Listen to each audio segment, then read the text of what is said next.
अस्सलाम वालेकुम students, welcome to lecture number 2 जो कि प्री रिकॉर्डेड लेक्चर्स के अंदर जो है ये आपके पास सेकंड लेक्चर है। तो लास्ट लेक्चर में जहाँ तक हमने ख़त्म किया था वहीं से आगे कंटिन्यू करेंगे। तो लास्ट लेक्चर में आपको जो चीज़ एक मेन बताई गई थी वो ये थी कि आपके पास लीनियर अगर आपने कोई पावर कन्वर्टर एक बनाया होता है तो उस केस में आपके पास जो है एक पावर कन्वर्टर बनाया जिसमें लीनियर मोड के अंदर आपके पास अगर जो है ये लगा हुआ है ट्रांजिस्टर, तो उस केस में ना काफ़ी लॉसेस आपके पास आते हैं। ठीक है, तो और पावर की जो कन्वर्जन एफिशिएंसी है वो आपके पास ड्रॉप कर जाती है। और उसका एक हल क्या था कि अगर हम इस डीसी के साथ एक स्विचिंग मैकेनिज़्म एक बना लें और वो इस तरीके से काम करे कि जो डीसी के पोर्शन में जो टोटल वैल्यू आ रही थी, इसको रेड कर लेते हैं। ठीक है, तो ये जो टोटल वैल्यू आ रही थी इसमें से उसने एक ख़ास पोर्शन चॉप ऑफ कर दिया। ठीक है, वो इस तरीके से चॉप ऑफ किया इतना हिस्सा निकाल के कि जो रिमेनिंग आपके पास बचा है वो उसको जब आप एवरेज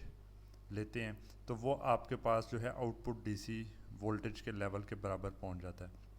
तो इसकी वजह से हमारे पास जो है नेट रिज़ल्ट क्या आएगा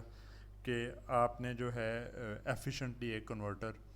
बना लेंगे। तो यहाँ पे आपके पास ये वाली वेव फॉर्म आएगी। ठीक है, तो डीसी में से आपने चॉपर एक तरह का जो है ना चॉप ऑफ पोर्शन करके जो है आपने एक एसी सिग्नल निकाला या एक मिक्स्ड सिग्नल उसको कह लें जिसकी डीसी वैल्यू आउटपुट के बराबर थी, लेकिन ऑफ कोर्स ये ऐसा डीसी नहीं है। तो इसके लिए क्या करते हैं कि इसके लिए हमने आगे एक फ़िल्टर लगाया। तो अब ये जो फ़िल्टर लगा है यहाँ पे जो है सेकंड ऑर्डर हमारे पास फ़िल्टर है, इंडक्टर और कैपेसिटर दोनों यहाँ पे लगे हुए हैं। ठीक है, लो पास फ़िल्टर के केस में। तो इसको लगाने के बाद जो है आपके पास आइडियली जो है वो जितना भी इस तरह की जो वेरिएशन थी, ठीक है, वो वेरिएशन आपके पास एलिमिनेट हो जाएगी और उसकी जगह जो है ना तकरीबन कोई थोड़ा सा यहाँ से लेके इस तरीके से करके ना थोड़ा बहुत सिग्नल आ रहा होगा जो कि मोर लेस डीसी है। इसको आप और इम्प्रूव करना चाहें तो किया जा सकता है, वो हम आगे देखेंगे जब हम डीसी टू डीसी कन्वर्टर्स को पढ़ेंगे। तो अभी तक के लिए जो है वो हम ये चीज़ हमने देख ली कि हम इस तरीके से एफिशिएंटली कन्वर्जन कर सकते हैं। यहाँ पे एक चीज़ का ख्याल रहे कि ये चीज़ पॉसिबल तब है कि जब आपके पास जो स्विचिंग फ्रीक्वेंसी है, ठीक है, एफ ऑफ एस जो कि आपके पास है कि किस रेट के ऊपर आपने जो है स्विचिंग करनी है, वो आपके पास काफ़ी ज़्यादा होना चाहिए उसकी value as compared to the cut off frequency, F O या एफ सी आप कह सकते हैं, ऑफ दिस फ़िल्टर। तो ये जो फ़िल्टर लगा हुआ है ना इसकी कट ऑफ फ्रीक्वेंसी के मुकाबले में ना 10 to 100 टाइम्स अगर ज़्यादा आपके पास स्विचिंग फ्रीक्वेंसी है तो आपके पास जो आउटपुट आई है वो बिल्कुल डीसी की तरह इस तरह स्मूथ मूव कर रही होगी। अगर आप जो है इसको जो आपके पास ये स्विचिंग फ्रीक्वेंसी है वो कट ऑफ फ्रीक्वेंसी से ज़्यादा नहीं है तो आपके पास क्या होगा कि इस तरह की आउटपुट आ रही होगी। ठीक है, और रिपल काफ़ी ज़्यादा होगा तो उसको आप डीसी नहीं कह सकते। तो यहाँ पे हमारे पास जो कट ऑफ फ्रीक्वेंसी है, ठीक है, ये इस तरह की एलसी फ़िल्टर की तो वो हमारे पास होती है 1/2 पाई √LC। ठीक है, तो वो हमारे पास 1/2 पाई √LC के बराबर हमारे पास होता है। तो हमने क्या करना होता है कि जी स्विचिंग फ्रीक्वेंसी उसके मुकाबले में ज़्यादा रखनी है तो हम इंश्योर करेंगे कि हमारे पास सब कुछ ठीक तरह से ऑपरेट करेगा। तो यहाँ पे हमारे पास एक आइडियल ये स्विच लगा हुआ है और आइडियल स्विच के केस में क्या होगा कि जी जो वोल्टेज है ऑन होने के केस में वो ज़ीरो ड्रॉप कर रही है स्विच के क्रॉस, ओपन करने के ऊपर जो है ज़ीरो लीकेज करंट स्विच में से फ़्लो कर रहा है। दोनों केसेस में हमारे पास पावर जो है वो ज़ीरो कंज्यूम हो रही है। और इसके अलावा क्या है कि जब हम स्विच करते हैं ऑन से ऑफ स्विचिंग पीरियड, ठीक है, वो भी हम कंसिडर कर रहे हैं कि हमारे पास जो है ना इंस्टेंटेनियस स्विचिंग है कि डिवाइस ऑन से ऑफ तक जो है ना इस मोड से, ठीक है, यहाँ पे ऑफ है यहाँ से ऑन है तो ये इंस्टेंटेनियसली स्विच हो जाता है। और स्विचिंग के दौरान जो है ऑन केस के अंदर वोल्टेज ज़ीरो है, ऑफ केस में करंट जो है हमारे पास ज़ीरो है। और जो इंडक्टर है वो आइडियल है, कैपेसिटर हमारे पास आइडियल है, कोई जो है पैरासिटिक रेजिस्टेंसेस नहीं है इन एलिमेंट्स के क्रॉस, तो उस केस में एफिशिएंसी हमारे पास 100% आएगी। अच्छा, तो यहाँ पे हमारे पास जो है ना एक एडिशनल जो एक चीज़ है इम्पोर्टेंट, वो ये है कि हमारे पास जो कन्वर्टर का साइज़ है, ठीक है, वो हमारे पास एक तरह का डिपेंड करता है कि किस स्विचिंग फ्रीक्वेंसी के ऊपर हम ऑपरेट करते हैं। क्योंकि हमारे पास रिस्ट्रिक्शन है कि स्विचिंग फ्रीक्वेंसी वो बहुत ज़्यादा होनी चाहिए कट ऑफ फ्रीक्वेंसी से, ठीक है, और कट ऑफ फ्रीक्वेंसी हमारे पास बराबर है 1/2 पाई √LC के, ठीक है। तो अगर हम लोग जो है चाहते हैं कि जी हमारा जो है कन्वर्टर का साइज़ कम हो, कन्वर्टर का साइज़ कब कम होगा कि अगर हम जो है कम वैल्यू का कैपेसिटर और कम वैल्यू का इंडक्टर यूज़ करते हैं। इसमें एक तो इनकी इंडक्टेंस और कैपेसिटेंस की एक्चुअल वैल्यूज़ भी हैं कि जैसे आप वैल्यूज़ कम करते जाएंगे तो साइज़ डिवाइस का जो है वो छोटा होता रहेगा। ये हाई वैल्यू के या हाई वोल्टेज या करंट रेटिंग की डिवाइसेस हैं, और आहिस्ता आहिस्ता मूव करते हुए यहाँ पे आप जो है लो रेटिंग की जो इंडक्टर्स हैं वहाँ पे आ गए हैं। इसी तरह ये जो है हाई रेटिंग के जो है आपके पास 400 वोल्ट का जो है 560 माइक्रोफेरेड का जो है ये कैपेसिटर है, और इसी तरह करते करते हम कम वैल्यू की कैपेसिटेंस और कम रेटिंग पे आएंगे तो ये इतना छोटे छोटे जो डिवाइसेस हैं यहाँ तक हम पहुँच जाते हैं, ठीक है। तो अगर हम चाहते हैं कि हमारे कन्वर्टर का साइज़ कम हो तो हम क्या करेंगे, हम ये करेंगे कि इसकी इंडक्टर और कैपेसिटर को कम करना चाहते हैं तो हमारे पास क्या होगा कि हमारे पास जो उसकी कट ऑफ फ्रीक्वेंसी है ये बढ़ जाएगी। तो अगर हमारे पास कट ऑफ फ्रीक्वेंसी बढ़ जाती है तो इंश्योर करने के लिए कि स्मूथली जो है हमारे पास आउटपुट आएगी तो हमें अपनी स्विचिंग फ्रीक्वेंसी बढ़ानी होगी। तो इससे एक ना बड़ा एक इंटरेस्टिंग हमारे पास इम्पैक्ट आता है डिवाइस के साइज़ के ऊपर, कि हमें यहाँ पे पता चलता है कि जी अगर हम स्विचिंग फ्रीक्वेंसी लेट से 20 किलोहर्ट्ज़ लगा रहे हैं, तो ये ना एक जनरल कंपैरिजन है सिस्टम्स का। तो उसमें अगर हम देखते हैं कि जी आउटपुट पावर हमारे पास कितनी आ रही है और जो कन्वर्टर है उसकी का वॉल्यूम कितना है, ठीक है, तो वो जब हम उस पावर डेंसिटी को देखते हैं तो हमें पता चलता है कि वो भी हमारे पास स्विचिंग फ्रीक्वेंसी के प्रोपोर्शनल है, जो कि एक तरह से यहाँ से भी हमें रिलेशन नज़र आ रहा है इनडायरेक्टली। तो अगर हम 20 किलो हर्ट्ज़ के ऊपर ऑपरेट कर रहे हैं तो जो है 1 वाट पर इंच क्यूब का जो है ना हमारे पास पावर डेंसिटी होगी, आउटपुट पावर डेंसिटी, कि कितनी ये जो है आउटपुट प्रोवाइड किया जा सकता है। तो साइज़ एक तरह का कन्वर्टर का हमें पता चल गया। और वहीं पे अगर हम 200 किलो हर्ट्ज़ पे आते हैं तो ये हमारे पास जो है 5 to 10 वाट पर इंच क्यूब तक पहुंच जाता है। और अगर हम जो है 1 से 10 मेगाहर्ट्ज़ के ऊपर अपनी स्विचिंग करते हैं तो हमें जो है इंडक्टर कैपेसिटर की वैल्यू इतनी कम चाहिए और वोल्टेज और करंट रेटिंग भी उनकी एक तरह की रिड्यूस हो जाती हैं, और उन रिडक्शन की वजह से जो है पावर डेंसिटी और बढ़ जाती है। अच्छा, यहाँ पे एक जो क्वेश्चन आप लोगों का हो सकता है जिसको मैं प्रीएम्प्ट कर रहा हूँ, तो वो ये हो सकता है कि जी ये तो समझ आ गई कि इंडक्टेंस और कैपेसिटेंस की वैल्यू कम है, लेकिन ये वोल्टेज रेटिंग्स और उनका कहाँ से ना डायरेक्टली एक तरह का इम्पैक्ट आ गया। तो ये इनडायरेक्टली मैं एक एग्जांपल से समझा देता हूँ, ठीक है, ज़्यादा डेप्थ में हम आगे जाके देखेंगे। तो लेट्स से एक कोई आपके पास जो है इंडक्टर लगा है, ठीक है, तो इंडक्टर के केस के अंदर V is equal to L, VL is equal to L DI/dt जो है ना ये आपके पास होता है। तो अगर आपके पास कोई एक फिक्स्ड वोल्टेज जो है कुछ देर तक रहती है, ठीक है, तो जितनी देर तक आपके पास ये फिक्स्ड वोल्टेज इंडक्टर के अक्रॉस रहती है, ठीक है, उतनी देर तक आपके पास जो है ना V/L के हिसाब से, स्लोप के हिसाब से जो है ना आपके पास करंट इंक्रीज़ करता है, ठीक है। इसको दूसरे अल्फाज में हम लिख सकते हैं कि DI/dt is equal to VL/L, जिसका मतलब ये हुआ कि जो voltage divided by the inductance itself आपके पास स्लोप है, rate of change of current है। अगर आप जो है लो फ्रीक्वेंसी के ऊपर जो है काम कर रहे हैं तो ये बहुत ज़्यादा देर तक आपके पास ये वोल्टेज रहेगी। जितनी ज़्यादा देर तक ये वोल्टेज रहेगी तो उतनी ही ज़्यादा आपके पास जो है करंट रैंप अप होगा। जितनी ज़्यादा वैल्यू ऑफ करंट तक ये पहुंचेगा तो उतने ही आपके पास जो है ना पैरासिटिक जो रेजिस्टेंसेस हैं यहाँ पे, ठीक है, उनके अक्रॉस आपके पास उतने ही ज़्यादा लॉसेस होंगे, क्योंकि करंट अगर पीक तक पहुंचता है तो ये आई स्क्वायर आर के हिसाब से आपके पास जो है ना लॉसेस आएंगे। इसी तरीके से ना कैपेसिटर के केस में भी वोल्टेज के थ्रू जो है ना आप ये इसी तरह का रिलेशन देख सकते हैं। तो इसकी निस्बत अगर आप यहीं पे जो ऑपरेट कर रहे हैं और आप बहुत हाई फ्रीक्वेंसी पे कि इतनी देर तक ये वोल्टेज रही फिर दोबारा ज़ीरो हो जाती है, तो उसमें आपके पास सिर्फ इतना सा रैंप एक करंट का आएगा और दोबारा ये रिड्यूस होने लग जाएगा। ठीक है, तो आपके पास पीक करंट्स कम आएंगे, तो उसकी वजह से जो है आपकी एक तो ना रेटिंग्स भी आप कम रेटिंग के डिवाइस जो लेके उसको यूज़ कर सकते हैं। तो ये सिर्फ एक फैक्टर है, और भी काफ़ी ज़्यादा इसके अंदर ना एडवांस चीज़ें हैं कि हमारे पास क्यों जो है डिवाइस का साइज़ जो है रिड्यूस हो जाता है स्विचिंग फ्रीक्वेंसी इंक्रीज़ करने से। तो यही इसका जो इम्पैक्ट है वो यहाँ पे बताया हुआ, ये लास्ट लेक्चर में भी मैंने बताया था, अब ज़रा डेप्थ में मैंने बता दिए। तो हमारे पास क्या होता है कि जी अगर हमने लीनियर मोड के अंदर, लीनियर मोड क्या था कि जी ये हमारे पास बीजेटी लगा हुआ है, एक्टिव मोड के अंदर है, इसके क्रॉस 7 वोल्ट्स आ रहे हैं, करंट इसमें से लेट से 5 एम्पेयर गुजर रहा है।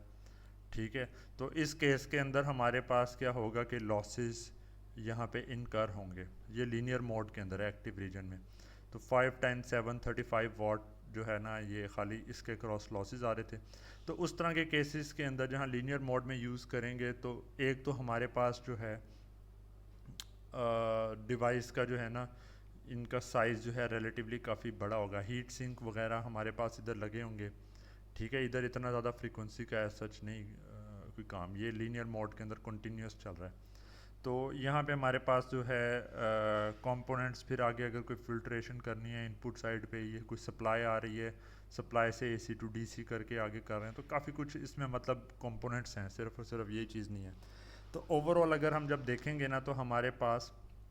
एफिशिएंसी इसकी लेस देन 40% है मैक्सिमम, और बल्कि कंपोनेंट्स होने की वजह से, क्योंकि अगर ये इनपुट साइड पे फ़िल्टर कर रहा है तो वो 50 हर्ट्ज़ के ऊपर लेट से सिग्नल को लेके ना काम कर रहा है, तो वहाँ पर से हमारे पास क्या होगा कि पावर डेंसिटी जो है ना वो भी इसकी काफ़ी कम है।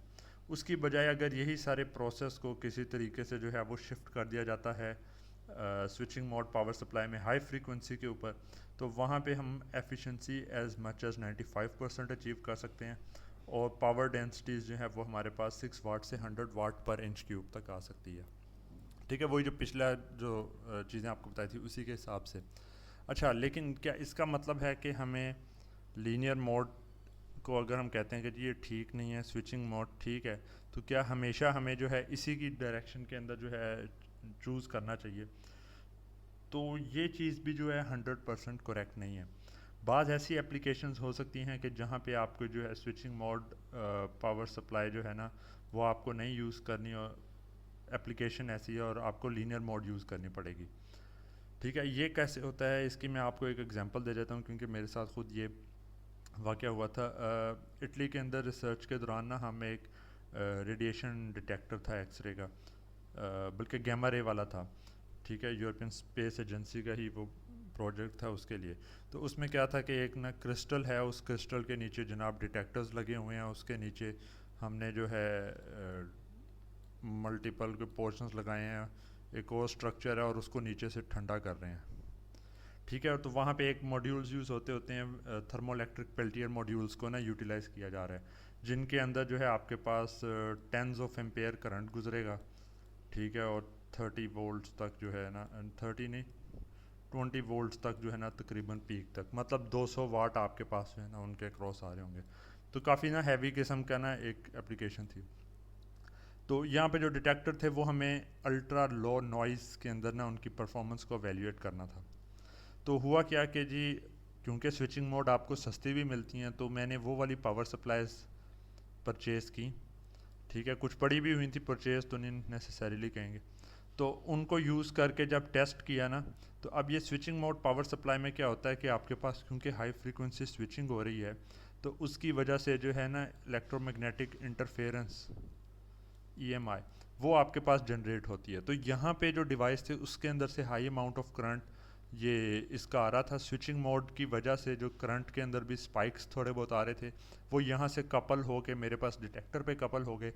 और जो एक्सपेरिमेंट था वो सक्सेसफुल नहीं रहा जब तक कि इसको यूज़ किया जा रहा था। तो ये लाइट वेट सी पावर सप्लाई थी जिसका इतना कोई वज़न नहीं था, कोई ठीक है, कोई 3-4 kg तक के जो है ना पूरी थी, 4 इस तरह की डिवाइसेस आउटपुट पे यूज़ हो रही थी उसमें।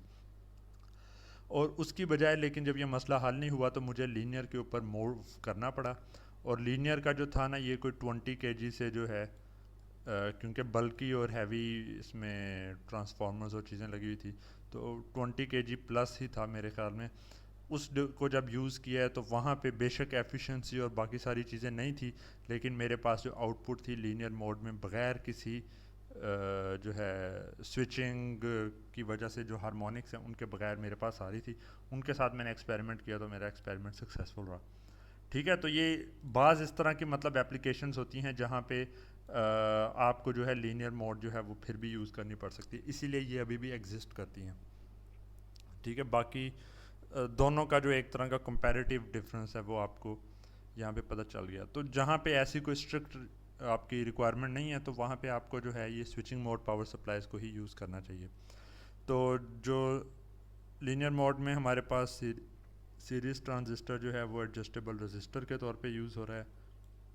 लो एफिशिएंसी है और हैवी और बल्कि है, जबकि इस केस में हमारे पास transistor as a switch use हो रहा है, हाई एफिशिएंसी है और हाई फ्रीक्वेंसी इसमें ना ट्रांसफार्मर यूज़ किया गया है। तो ये हाई फ्रीक्वेंसी ट्रांसफार्मर का भी फिर उसी तरह का है कि एक नॉर्मल 50 हर्ट्ज़ का जो ट्रांसफार्मर है वो बहुत बड़े साइज़ का बल्कि है, जबकि अगर आप जो है वो किलो हर्ट्ज़ के ऊपर या कोई वहाँ का जो है अगर आपको लेते हैं किलो हर्ट्ज़ प्लस या हंड्रेड्स ऑफ किलो हर्ट्ज़ के ऊपर कोई हाई फ्रीक्वेंसी ट्रांसफार्मर है तो वो बहुत ही छोटे साइज़ का होगा, और आप उसको जो है ना इजीली फैब्रिकेटेड या पीसीबीज के ऊपर माउंट भी किया जा सकता है, जबकि ये हैवी एक तरह का काम होगा। अच्छा जी, इस सारी डिस्कशन के बाद, जो कि ना थोड़ा बहुत ये लास्ट लेक्चर का ही पोर्शन था लेकिन अभी दोबारा मैंने उसको रिवाइज करवाया, तो हम यहाँ पे आते हैं कि जी ओवरऑल हमने इस तरह का सिस्टम कर लिया, हमने जहाँ जहाँ हो सकता था हम 95% तक एफिशिएंसी की डिवाइसेस ले आए, लेकिन इसका ओवरऑल हमारा जो है ना क्या इम्पेक्ट पड़ा। तो ये एक जो है जो डाटा है अवेलेबल, जो कि ना यूरोपियन यूनियन के अंदर जो है, ज़रा ये थोड़ा सा पुराना डाटा है लेकिन फिर भी वैलिड है हमारे सिनेरियो के लिए। तो वो ये है कि जी अगर 1970 से लेके ना 2010 तक मेरे ख्याल में ये है, जी हाँ 2010-2007 तक हुई, ठीक है, वहाँ तक का जो है ना अगर ये डाटा देखें तो मुख्तलिफ जो रिसोर्स हैं उनसे ये बता रहा है कि टोटल कितनी एनर्जी जनरेट हुई, जिसमें कोल से कितनी हुई है, ऑयल से कितनी हुई है, गैस से, न्यूक्लियर से, अदर बायोमास और इन चीज़ों का। उस वक्त इतना रिन्यूएबल का ट्रेंड नहीं था तो वो आपको ना सेपरेटली इधर उस तरह से नज़र नहीं आ रहा। तो मल्टीपल सोर्सेज से जो है ना एनर्जी जनरेशन हो रही थी, ठीक है, और इसको million equivalent tons of fuel जो है ना उसको अगर जलाते हैं उससे एक तरह का ना रिलेट किया गया है। एक जो है TOE जो टो हमारे पास यूनिट है वो 11.63 मेगावाट आवर के बराबर है। तो यहाँ पे हम देखते हैं कि जी नॉर्मल जो रिसोर्सेज है ना हर एक से वो काफ़ी बिजली जनरेट कर रहे थे, एनर्जी की रिक्वायरमेंट अपनी पूरी कर रहे थे। तो लेकिन है कि ये शुरू से एंड तक ना ये जो ग्रीन वाला यहाँ पे पोर्शन है वो है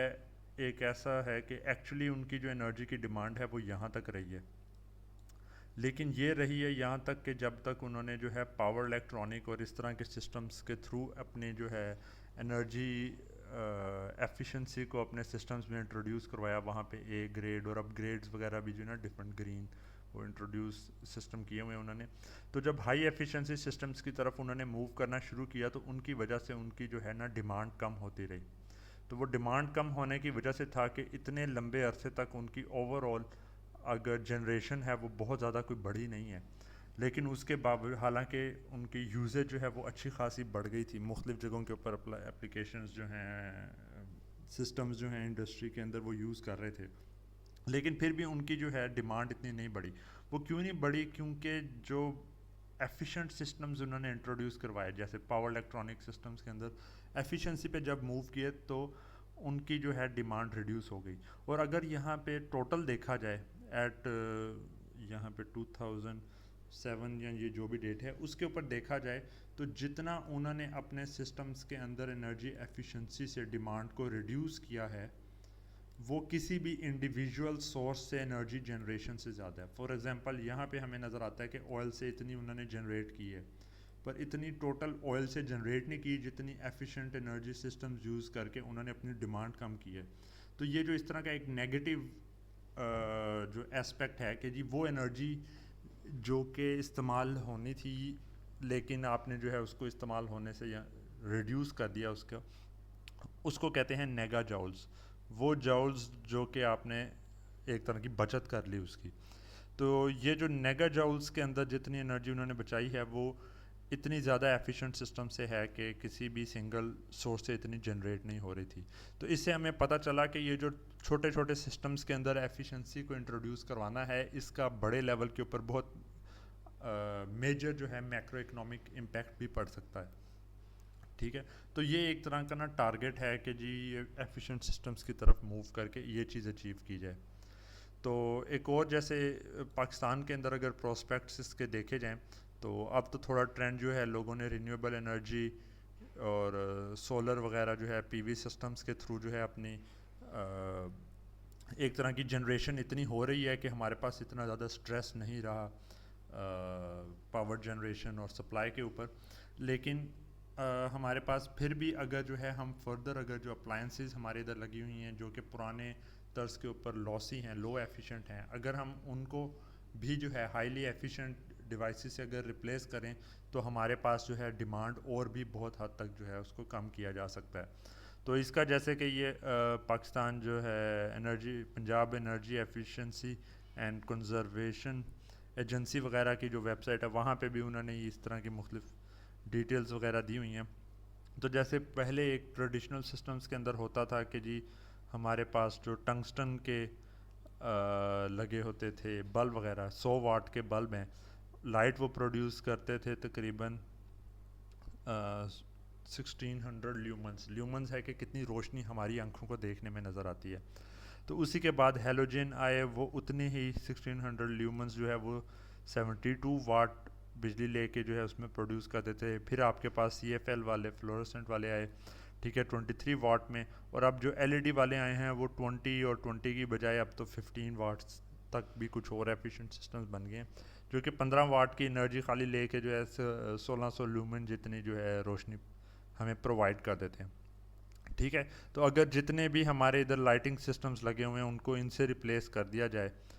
ठीक है, तो हमारे पास जो है अच्छी खासी जो है एफिशिएंसी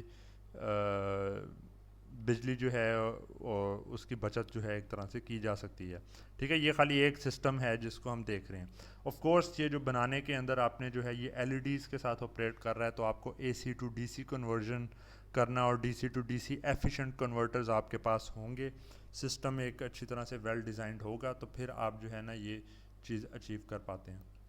अच्छा, इसके अलावा एक और भी चीज़ है कि ये सिर्फ़ और सिर्फ एफिशिएंट पावर इलेक्ट्रॉनिक्स ही नहीं है, जो कि ये 100 वाट में जितनी रोशनी आती थी उसको 20 वाट या 15 वाट में जनरेट कर देता है। जो सेकंड हमारे पास चीज़ है वो ये भी है कि ये जो बल्ब्स होते थे ये हमारे पास लाइट को इंफ्रारेड के अंदर जो है ना प्रोड्यूस करते थे। इसका अगर स्पेक्ट्रम हम देखें ना तो यहाँ से यहाँ तक अगर विजिबल हमें नज़र आ रहा है तो ये वाला सारा का सारा इनकी जो रोशनी है ना वो हमारे पास इंफ्रारेड के अंदर आ रही होती थी जो हम देख नहीं सकते। ठीक है, तो वहाँ पे जितनी मर्ज़ी ये एनर्जी प्रोड्यूस करता था वो बस हीट में ज़ाया होती थी और सारे की मतलब लॉसी एक तरह का ना प्रोसेस होता था। तो ये जो नए आए हैं इनके अंदर सिर्फ और सिर्फ पावर इलेक्ट्रॉनिक्स ही नहीं एक्टिवली काम कर रहा, इनके अलावा हमारे पास इनका जो स्पेक्ट्रम है वो भी ऐसे बनाए गए हैं कि जी मैक्सिमम लाइट जो है ये with in the visible spectrum produce करें ताकि रोशनी हमें ज़्यादा नज़र आए। तो ये वाली जो एस्पेक्ट्स हैं इनको भी हम इन साइड्स के ऊपर भी अगर एफिशिएंसी पे मूव करना है तो हमें जो है पावर इलेक्ट्रॉनिक्स कंपोनेंट्स डिवाइसेस और इन कन्वर्टर्स का पता होना चाहिए। इसी तरह एक और एग्जांपल हमारे पास है कि अगर इंडस्ट्री के अंदर जहाँ पे उन्हें कोई लेट से एक एप्लीकेशन है जहाँ पे आपको कंटिन्यूस फ्लो ऑफ वाटर चाहिए या वाटर ही चलन ले लेते हैं, ठीक है, तो वहाँ पे एक आपके पास क्या तरीका है कि जी इंडक्शन मोटर आपके पास लगी है, फिक्स्ड स्पीड के साथ आ रही है, ठीक है, और यहाँ पर से जो है इनलेट फ़्लो आपके पास आ रहा है, तो आपने आगे फ़्लो को कंट्रोल करना है, तो कंट्रोल करने के लिए आप क्या करें कि जी एक कंट्रोल वाल्व लगा लें, और उस कंट्रोल वाल्व के थ्रू जो है अगर इसको आप रास्ता जो है जो क्रॉस सेक्शनल एरिया रिड्यूस करेंगे तो आपके पास जो है आउटपुट फ्लो रेट जो है वो रिड्यूस हो जाएगा, और अगर इसको जो है खोलेंगे, ठीक है, रास्ता आपके पास अगर टोटल इस तरह से रहता है तो ये मैक्सिमम फ्लो रेट पे आगे फ्लूइड जो है फ़्लो करेगा। तो ये भी आप देख लें कि बैक एंड से तो आप तकरीबन जो है मैक्सिमम ही पावर इसको दे रहे हैं। ऑफ कोर्स ये लोडिंग कंडीशन आपके पास चेंज होगी इस वाल्व को चेंज करने से, तो थोड़ा बहुत तो फ़र्क पड़ेगा, लेकिन ये इतना एफिशिएंट मैकेनिज़्म नहीं है। तो इसी की जगह पे अगर आप क्या करते हैं कि एक वेरिएबल फ्रीक्वेंसी 3 फेज़ जो है ड्राइव, अगर आप उसको यूटिलाइज़ करते हैं, जो कि बजाय इसके कि कंट्रोल वाल्व से मैनुअली करना पड़े, वो बैक एंड से जो है अपनी मोटर की जो स्पीड है उसको ही रिड्यूस कर दे, ताकि जो है आपके पास जो फ़्लो आ रहा है आउटपुट के ऊपर वो खुद ही रिड्यूस हो जाए। तो ये भी हमारे पास जो है ना, मतलब कि एक और एग्जांपल है कि जो ट्रेडिशनल या ओल्ड स्कूल कंट्रोल वाल्व्स हैं उनकी जगह अगर वेरिएबल फ्रीक्वेंसी ड्राइव्स को यूटिलाइज़ किया जाए तो वहाँ पर से आप जो है एफिशिएंटली जो है अपना टारगेट अचीव कर सकते हैं। ये इंडस्ट्रियल एस्पेक्ट से था। इसके अलावा एक और जो हमारे पास एग्जांपल है वो हमारे पास ट्रेडिशनल एयर कंडीशनिंग सिस्टम्स और जो इन्वर्टर एयर कंडीशनिंग सिस्टम्स की है। तो इन्वर्टर के अंदर क्या होता है कि वहाँ पे आपके पास जो सिस्टम बना हुआ है उसके अंदर आप जो ट्रेडिशनल थे उनके अंदर क्या होता था कि आपने कुछ देर तक अपना सिस्टम को ऑन रखा, जब ऑन किया तो वो जो है मैक्सिमम रेट के ऊपर जो है मैक्सिमम पावर लेके ऑपरेट कर रहा है, वो आप यूज़ करते रहेंगे। जैसे ही आपने सेट पॉइंट टेम्परेचर तक पहुंचा तो वो ऑफ़ कर देगा, ठीक है, वो ठंडा होते होते जो है थोड़ा नीचे तक पहुंचा, उसके बाद दोबारा ऊपर को मूव कर रहा है ऑफ होने के बाद। ये टेम्परेचर की बात इधर हो रही है, तो टेम्परेचर जब इधर ऊपर यहाँ तक पहुंचा फिर उसको ऑन कर दिया और फिर इस तरीके से ऑफ़ कर दिया, ठीक है। तो ये एक तरह से टाइम भी ज़्यादा लेता है और इसमें एनर्जी भी ज़्यादा यूटिलाइज होगी। उसकी बजाय जो इन्वर्टर सिस्टम्स हैं, इन्वर्टर जो एयर कंडीशनिंग सिस्टम्स है जहाँ पे पूरा आगे मैकेनिज़्म ही चेंज कर दिया गया और डीसी को यूटिलाइज़ किया जाता है, तो वहाँ पे क्या होगा कि जी आप स्टार्ट में जो है वो ऑपरेट करना मैक्सिमम रेट पे आप भी यूज़ करेंगे, लेकिन जैसे जैसे आप सेट पॉइंट टेम्परेचर के करीब पहुँचते हैं तो आप अपने पावर जो है कंप्रेसर्स वगैरह को आप पावर उसको रिड्यूस करते रहेंगे, और एक जो है पीआईडी कंट्रोलर टाइप मैकेनिज़्म के थ्रू जो है रन टाइम पे स्टेबल पॉइंट तक पहुंच जाएंगे। उसके बाद फिर आप इंश्योर करेंगे कि जी टेम्परेचर वही रहे,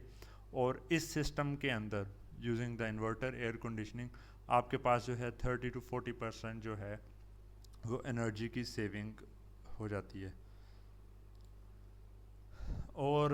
इसके अलावा जो एप्लीकेशंस हमारे पास हैं वो डीजल पंप कंट्रोल यूनिट्स जो हैं, वहाँ पे जो है पावर इलेक्ट्रॉनिक सिस्टम्स वाल्व्स को ओपन क्लोज करना है, फ्लो को मेंटेन करना है, चेक करना है, वहाँ पे आ जाता है। इलेक्ट्रिक पावर स्टीयरिंग जो है वहाँ पे जो है ये पावर इलेक्ट्रॉनिक सिस्टम्स इंट्रोड्यूस्ड हैं। Automatic braking system, emergency skidding protection, ठीक है, ये बॉश कंपनी से रिलेटेड है ये सारा कुछ। तो इन सारों चीज़ों के अंदर जो है ना आपके पास पावर इलेक्ट्रॉनिक्स यूटिलाइज होती है। तो एंड रिज़ल्ट हमारे पास यहाँ पर यही आता है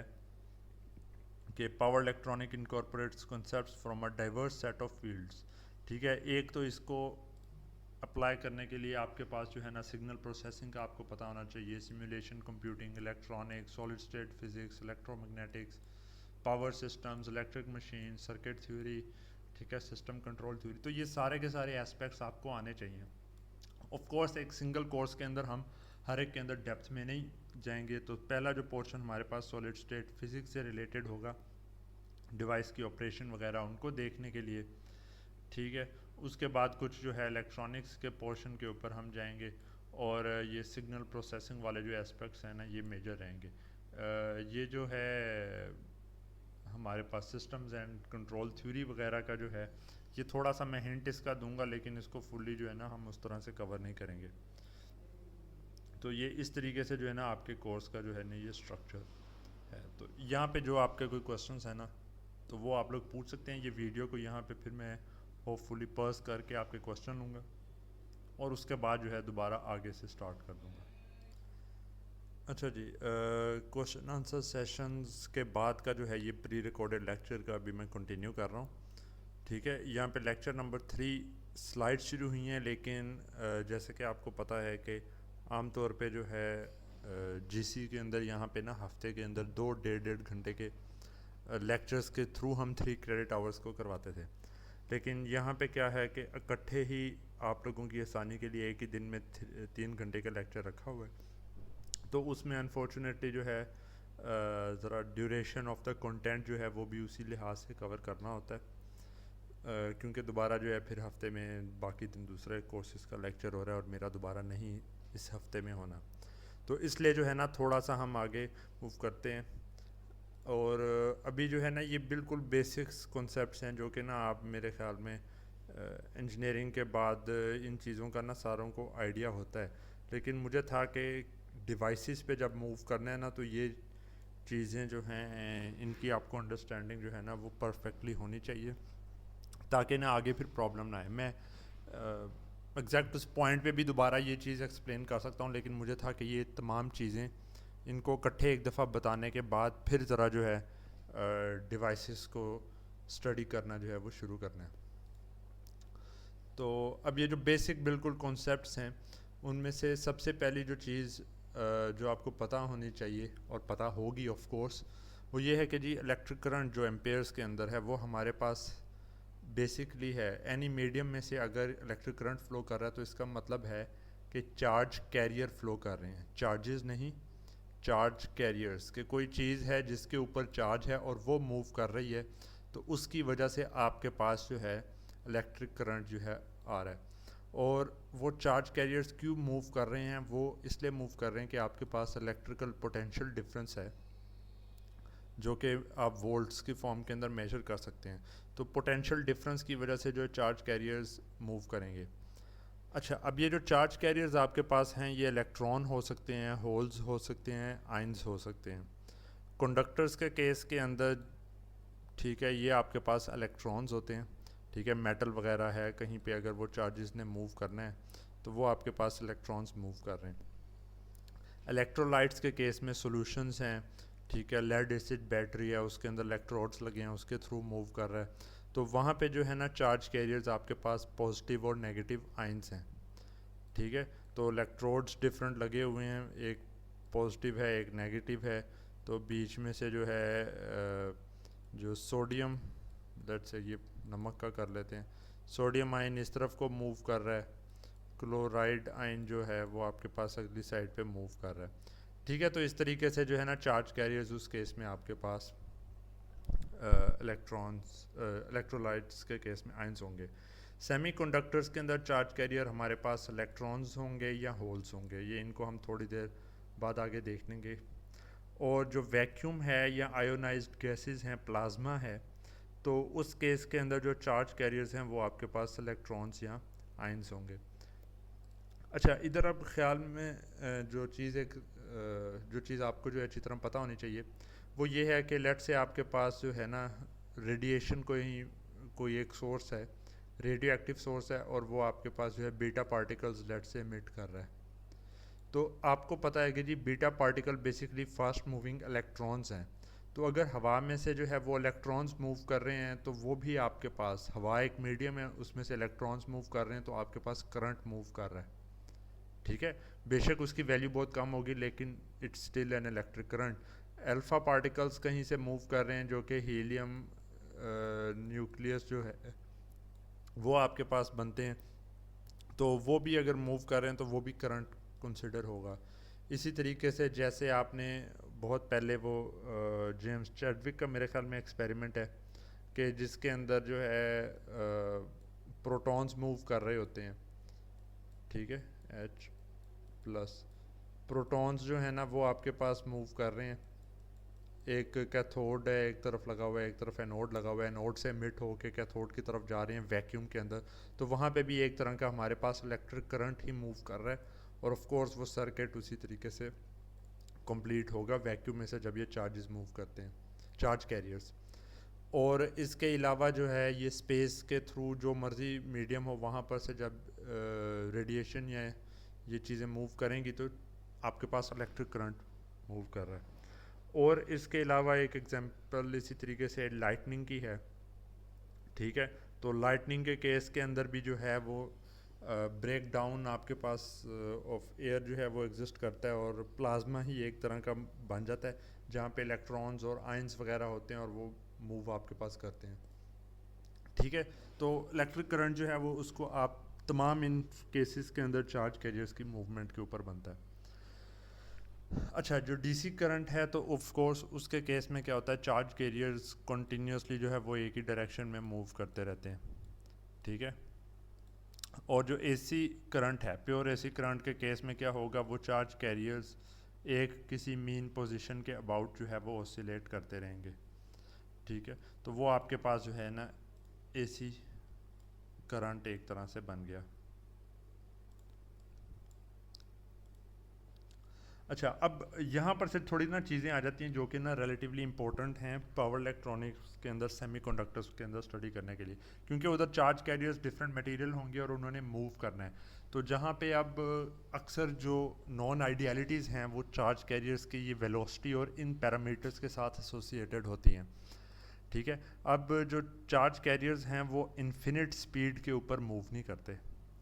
बल्कि उनकी जो है ना आमतौर पे कोई एक फिक्स्ड स्पीड होती है, ड्रिफ्ट वेलोसिटी लेट से कंडक्टर्स के केस में जो हमारे पास आ जाता है।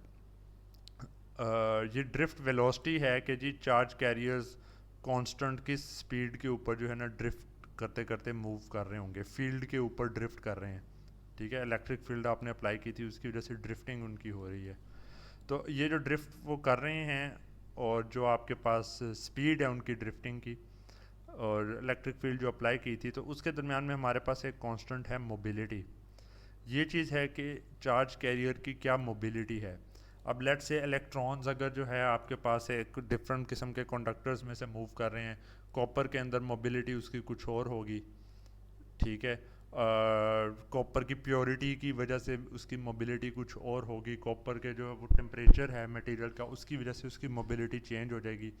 तो ये सारे फैक्टर्स जो है ना मोबिलिटी ऑफ चार्ज कैरियर्स जो है ना उसको इम्पेक्ट करते हैं, जिसकी वजह से आगे रेजिस्टेंस भी एक तरह से हम कहते हैं कि उसकी चेंज हो रही है, क्योंकि उसमें से ये मोबिलिटी को इम्पेक्ट कर रहे हैं। ट्रेडिशनली हमारे पास जो मोबिलिटी है चार्ज कैरियर्स की वो होती है अराउंड 1 मीटर पर सेकेंड, ठीक है। तो इसका क्या मतलब है कि एक कोई ये सर्किट इस तरह से कोई डायग्राम या कुछ बना हुआ है और उसमें यहाँ पर एक डीसी करंट फ्लो कर रहा है और एक चार्ज कैरियर जो है ना इलेक्ट्रॉन यहाँ पे था लेट से, तो ड्रिफ्ट वेलोसिटी के साथ वो मूव कर रहा है। तो उस चार्ज कैरियर को जो है ना लेट से ये 1 मीटर इसका यहाँ से यहाँ तक डिस्टेंस है, तो एक जो है फिर सेकंड के बाद आप देखेंगे तो वो यहाँ पे पहुँचा होगा और इस डायरेक्शन के अंदर मूव कर रहा है, ठीक है। उसके बाद दोबारा एक सेकंड के बाद देखेंगे वो दोबारा यहाँ पे पहुँचा होगा और सारा टाइम इस तरह से। तो हमारे पास क्या होता है कि जो चार्ज कैरियर है ना वो एक बहुत ही लिमिटेड किस्म की जो है और ये किसी लिहाज से इतनी ज़्यादा स्पीड नहीं है, 1 मीटर पर सेकेंड के अबाउट, या चलो 10 हो सकता है या 0.1 हो सकता है, इस रेंज के अराउंड जो है ना मूव कर रहा होता है। तो जो चार्ज कैरियर्स हैं उनके पास ये एबिलिटी नहीं है कि वो इंस्टेंटेनियसली अपने आप को एक पॉइंट से अगले पॉइंट पे ट्रांसपोर्ट कर लें, ठीक है। उनको टाइम लगता है। ये मैं ऑफ कोर्स क्वांटम मैकेनिक्स या उस तरह की चीज़ों में नहीं जा रहा, तो नॉर्मल जो है ट्रेडिशनल फिज़िक्स के अंदर जो है उनको टाइम लगता है। अच्छा, तो इसकी बजाय जो इलेक्ट्रिक फील्ड है जिसने एक तरह का पुश प्रोवाइड करना है चार्ज कैरियर को कि वो मूव करे, तो इलेक्ट्रिक फील्ड की जो वेरिएशन है कि एक जगह पे इलेक्ट्रिक फील्ड नहीं है, ठीक है, ज़ीरो है, और ज़ीरो के बाद आप इंस्टेंटेनियसली लेट से ये आपके पास कोई एक स्विच टाइप लगा हुआ है, अच्छा इधर रजिस्टर भी बनाना पड़ेगा, कोई इस तरह का सिस्टम है, ठीक है। तो आप जैसे ही इसको स्विच को ऑन करेंगे, प्लस माइनस यहाँ पे V है जो कि इन टर्म्स के अंदर हम मेजर करेंगे, अब जैसे ही स्विच को ऑन करेंगे तो तमाम जो आपके पास ये मीडियम है, कंडक्टर है जिसके अंदर से चार्ज कैरियर्स ने मूव करना था, उसके अंदर एक एक पॉइंट पे एक एक चार्ज कैरियर को पता चल जाएगा कि जी इलेक्ट्रिक फील्ड अप्लाई हुई है, और यहाँ से ये इंफॉर्मेशन लेट से एक दूर वाले पॉइंट तक कितनी देर में पहुँचेगी, जो उस इलेक्ट्रिक फील्ड की वेरिएशन की, यानी जो इंफॉर्मेशन है कि जी इलेक्ट्रिक फील्ड चेंज हुई है, वो आपके पास 50% to 99% the speed of sound के ऊपर जो है ट्रेडिशनल कंडक्टर्स के अंदर जो है ना आपके पास पहुंच जाती है। ठीक है, इसका मतलब ये हुआ कि जो चार्ज कैरियर आपके पास हैं, ठीक है, एक ये कंडक्टर जा रहा है, उसके अंदर ना मल्टीपल यहाँ पे चार्ज कैरियर्स हैं रुके हुए हैं, लेट से ये चार्ज कैरियर्स हैं इलेक्ट्रॉन्स, अब मैं पूरा ना इसमें लिखना साथ में, ये चार्ज कैरियर हैं, एक कोई कंडक्टर एक जगह पे आपने जो है इसकी सप्लाई लगाई हुई है पोटेंशियल डिफरेंस के लिए। जैसे स्विच ऑन करते हैं तो इन सब को ऑलमोस्ट इंस्टेंटेनियसली, क्योंकि ये बहुत हाई स्पीड है, इंस्टेंटेनियसली सारों को पता चल गया कि जी इलेक्ट्रिक फील्ड अप्लाई हुई है और इस डायरेक्शन में अप्लाई हुई है, तो सारे के सारे उसी वक्त जो है मूव करना शुरू कर देंगे। ठीक है, इन्हें फ़ौरन पता चल जाएगा कि जी मूवमेंट करनी है उस तरफ। लेकिन इटसेल्फ चार्ज कैरियर मूव किस स्पीड पे करेंगे, 1 मीटर पर सेकंड के अबाउट, लेकिन पता इनको तकरीबन इंस्टेंटेनियसली चल गया। ठीक है, तो क्योंकि ये इलेक्ट्रिक फील्ड जो है ये वोल्टेज के साथ हमारे पास रिलेटेड है, तो इस वजह से जो है ना हमें तमाम पॉइंट्स पे इंस्टेंटेनियसली तमाम चार्ज कैरियर्स को पता चल गया और उन्होंने मूवमेंट अपनी स्टार्ट कर दी। तो अब यहाँ पे हमारे पास क्वेश्चन आता है कि क्या जो है पोटेंशियल डिफरेंस फ्लो करता है। तो हमारे सिनेरियो के लिए जिस स्टेज में हम काम कर रहे हैं, अगर आरएफ या माइक्रोवेव जो है लेवल के ऊपर हाई फ्रिक्वेंसी पे नहीं ऑपरेट कर रहे, तो हमारे लिए जो है नहीं, पोटेंशियल डिफरेंस फ्लो नहीं कर रहा। इलेक्ट्रिक पोटेंशियल डिफरेंस जो है measured in volts is the driving force for the charge carriers, और एक क्लोज सर्किट के अंदर द करंट फ्लो इसलिए करता है क्योंकि पोटेंशियल डिफरेंस जो है वो चार्ज कैरियर्स एक्सपीरियंस करते हैं। जबकि अगर यहीं पे आप जो है सर्किट को ओपन कर देंगे तो करंट फ्लो नहीं करेगा, क्योंकि जो है चार्ज कैरियर्स को पोटेंशियल डिफरेंस फील नहीं होगा। लेकिन यहाँ पे एक और जो चीज़ आती है जहन में, वो यही है कि अगर चार्ज कैरियर्स पहले मूव कर रहे थे और आपने ऑल ऑफ अ सडन जो है पोटेंशियल डिफरेंस ख़त्म कर दिया, वोल्टेज जो है वो स्विच ओपन कर दिया, तो क्योंकि ये चार्ज कैरियर्स का अपना जो है कुछ ना कुछ मास है, लेट से इलेक्ट्रॉन है, तो उसका कोई ना कोई मास है और उसकी कोई ना कोई वेलोसिटी है जो कि ड्रिफ्ट वेलोसिटी है। ये वैसे होती एवरेज ओवर सर्टेन एरिया होती है। तो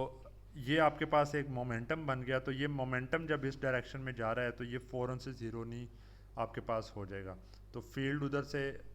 पुश आपके पास नहीं अवेलेबल, लेकिन कुछ ना कुछ रेजिस्टिव दूसरी फील्ड्स होंगी जो इसको स्लो डाउन करेंगी और कुछ देर के बाद जाके ये रेस्ट के ऊपर आ जाएगा। ठीक है, तो मतलब कि जो चार्जेस हैं, चार्ज कैरियर्स हैं, उनके ऊपर अगर कुछ मोमेंटम एग्जिस्ट करता है तो उन्होंने ऑन होने में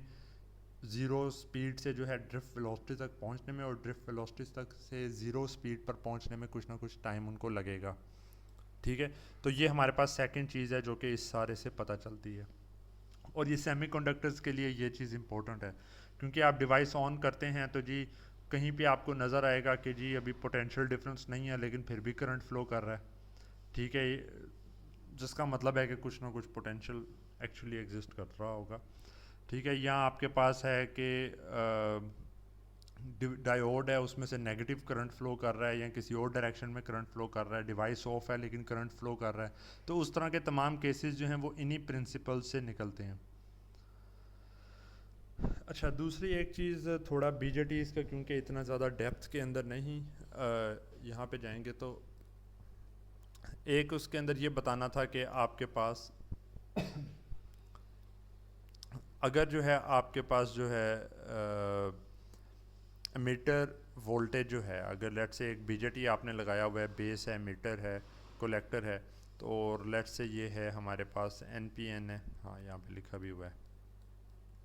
ठीक है, तो ये N है, ये P है और ये दोबारा N है।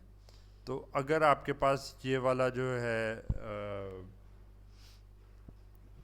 बेस वोल्टेज एमीटर से ज़्यादा है, ये जंक्शन फॉरवर्ड बायस्ड है और ये जंक्शन फॉरवर्ड बायस्ड है, तो उस केस में आप सैचुरेशन में या डिवाइस आपकी फुल्ली ऑन कंसिडर होगी। स्विचिंग के लिए आप क्या करेंगे कि इस मोड में रहें, ठीक है, जहाँ पे दोनों जंक्शंस फॉरवर्ड बायस्ड हैं और आपके पास डिवाइस फुल्ली ऑन है और यहाँ से काफ़ी ज़्यादा करंट जो है यहाँ से फ़्लो कर सकता है। या आप प्रेफर करेंगे कि आपके पास जो बेस वोल्टेज है, ये वाला जो जंक्शन है, ये वाला आपके पास ऑफ हो जाए। जब ये ऑफ हो जाएगा तो ट्रांजिस्टर के अंदर से जो है करंट फ्लो नहीं करेगा, तो आप कट ऑफ में होंगे। तो हमारा टारगेट क्या होता है कि जब इनको यूज़ करना है तो हम यहाँ तो इसके अंदर हों, सैचुरेशन रीजन में हो या कट ऑफ रीजन में हो। कट ऑफ रीजन के अंदर क्या होगा कि यहाँ पे आपके पास जो है ना 0 वोल्ट स्लट से बेस टू मीटर आपने अप्लाई कर दिए, तो ये आपके पास एक ओपन सर्किट के तौर पे एक्ट करेगा और कोई करंट यहाँ से फ्लो नहीं कर रहा। तो हम कहेंगे कि जी ये बीजेटी ने एज अ स्विच एक्ट कर रहा है और ओपन है, ठीक है। दूसरे केस में क्या होगा कि अगर आप जो है यहाँ पे दोनों जंक्शंस को फॉरवर्ड बायस्ड कर देते हैं, दूसरे अल्फाज में वी बेस की वैल्यू काफ़ी बढ़ा देते हैं, 0.7 वोल्ट्स तक आप रख देते हैं, तो उस केस में जो है आपके पास जो डिवाइस है वो फुल्ली ऑन हो जाएगी, सैचुरेशन रीजन में होंगे और यहाँ से आप काफ़ी जितना चाहें करंट फ्लो करवा सकते हैं और कलेक्टर टू मीटर वोल्टेज तकरीबन 0.2 वोल्ट्स रहेगी। तो ये एक जो है ना चीज़ थी कि ना आपको थोड़ा बहुत इसका ना आइडिया हो। Of course active forward active region या रिवर्स एक्टिव रीजन जो है ना, इन दोनों को हम अवॉइड करेंगे क्योंकि ये लीनियर मोड के अंदर ऑपरेट करेंगे और लीनियर के लॉसेस को हमने देख लिया था। अच्छा, इसके अलावा हमारे पास जो एक चीज़ है वो ये है कि ना इधर हमने जो डिवाइसेस यूज़ करनी होती हैं अपने कन्वर्टर्स के अंदर, वो ज़्यादातर इंडक्टर है या कैपेसिटर है। तो इंडक्टर के अंदर हमारे पास एनर्जी कहाँ स्टोर होती है? तो इंडक्टर के केस में हमारे पास जो एनर्जी स्टोर होती है, ठीक है, कि आपने जो है एक करंट को रैंप अप किया, एक ख़ास वैल्यू तक आप ले आए, डीसी करंट यहाँ पर से था, और उसके बाद जब आप उसको ऑफ़ करना चाह रहे हैं तो करंट ये फिर भी जो है ना रेजिस्ट कर रहा है चेंज को और फ्लो कर रहा है तकरीबन जो है। तो ये कहाँ से हो रहा है? क्योंकि आपने जो है एनर्जी इनिशियली जब आपने करंट इसके क्रॉस जो है रैंप अप किया है, ठीक है, तो एनर्जी जो है वो जो इंडक्टर के अंदर आपके पास लेट से एक आयरन कोर या इनर कोर मटेरियल था, उसकी मैग्नेटाइजेशन की फॉर्म के अंदर होगा। तो जब आप एक करंट इधर से फ़्लो करवाएंगे तो एक मैग्नेटिक फील्ड यहाँ से फ़्लो कर रही होगी और वो इंटरनल जो आपके पास आयरन कोर है या जो भी मटेरियल है उसको मैग्नेटाइज कर देगा। और जब एक दफ़ा मैग्नेटाइज हो गया और आप करंट को चेंज करने की कोशिश करेंगे तो ये जो मैग्नेटाइजेशन है ये आगे से फर्दर करंट्स को रिड्यूस नहीं होने देगी। तो एनर्जी बेसिकली इस मैग्नेटाइजेशन के अंदर स्टोर होगी और ये जो मैग्नेटाइजेशन है अब्रप्ट चेंज ऑफ करंट को नहीं अलाउ करती। तो इसी तरीके से हमारे पास कैपेसिटर के केस में देखेंगे तो कैपेसिटर के अंदर जो है ना हमारे पास क्योंकि एज सच चार्जेस ने डायरेक्टली उस तरह से ना फ्लो नहीं चार्ज कैरियर्स ने डायरेक्टली करना होता है क्योंकि ये एक तरह का बीच में डाइलेक्ट्रिक मीडियम है। लेकिन होता क्या है कि उस डाइलेक्ट्रिक मीडियम के अंदर भी हम एनर्जी स्टोर करवा सकते हैं। कैसे करवा सकते हैं? हम उसके अंदर जो है जो मुख्तलिफ जो है आपके पास पोलराइजेशन डाइपोल्स जो डिफरेंट एग्जिस्ट करते होते हैं, ठीक है, बीच के अंदर, उनकी पोलराइजेशन की फॉर्म के अंदर हम एनर्जी को स्टोर करवा सकते हैं। ये पोलराइजेशन क्या है कि लेट से आपके पास अब इसकी एग्जांपल के लिए कोई मटेरियल देखना पड़े। कोई एक मटेरियल है जिसके अंदर जो है ना पॉजिटिवली चार्ज लेट से आपके पास न्यूक्लियस है और साथ जो इलेक्ट्रॉनिक क्लाउड है, तो वो क्या होगा कि और यहाँ सोडियम क्लोराइड की एग्जांपल आ रही है मेरे जहन में, तो ठीक है, तो ये आपके पास ना दो इस तरीके से एक NaCl का अगर बना हुआ है, उसको इलेक्ट्रोलाइट के तौर पे वैसे इस्तेमाल नहीं करते, मैं वैसे एग्जांपल दे रहा हूँ। तो यहाँ पे आपके पास क्या होगा कि जी सोडियम के ऊपर से इलेक्ट्रॉन थोड़ा दूर क्लोराइड की साइड के ऊपर है, तो ये इसके ऊपर थोड़ा सा ना एयर ऑफ पॉजिटिव चार्ज यहाँ पे होगा और थोड़ा सा नेगेटिव इस साइड पे होगा। तो ओवरऑल ये एक तरह का ना डाइपोल है। अब ये आम तौर पे इस तरह के डिफरेंट किस्म के डाइपोल और एलिमेंट्स के साथ वो एग्जिस्ट कर सकते हैं और रैंडमली ओरिएंटेड होते हैं। पर जब आप एक दफ़ा जो है यहाँ पर से इलेक्ट्रिक फील्ड इसके क्रॉस अप्लाई करेंगे और ठीक है, और वोल्टेज वगैरह इसके क्रॉस आपके पास आएगी, तो क्या होगा कि जी ये जितने भी आपके पास